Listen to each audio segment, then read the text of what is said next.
Easter is right around the corner on March 31st. I'll be creating a planted centerpiece for the holiday in spring. It's a great alternative to cut flowers as you should get several weeks if not more out of an arrangement like this. To start, I'll be using regular all-purpose potting mix to fill our container. In keeping with a pink theme for spring, I'll be using a few Tillandsias that have these striking pink blooms as our focal points, and I'll start by planting the tallest one at the back.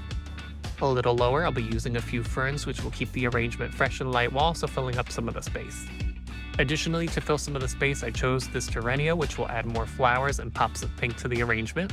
Lastly, I'll use a creeping jenny to fill the front. This will also add a small cascading effect to the front of the container. I had some moss left over from a different project, so I used that to fill in some of the gaps and also to finish off this arrangement. If you choose, you can also move the Tillandsia to the center and add additional terrenia. That way you can view the arrangement from all angles. Except for the creeping jenny, all the plants in this arrangement can handle some lower light conditions. So they'll make for a great centerpiece on a dining table, console table, or anywhere that just gets a little daylight. It's fairly low maintenance and should require minimal watering. Just when it's dry to the touch, make sure to water it. Most Tillandsias will die after blooming. However, the ferns and terrenia can be planted in a shady spot in your garden once you're done with your arrangement. And the creeping jenny can be planted in a more sunny or full sun spot in a container or in the ground or somewhere where it can spread and cascade for a beautiful display. Make sure to check out gardnersyards.com for great articles on plant care, flowers, and arrangements, and more.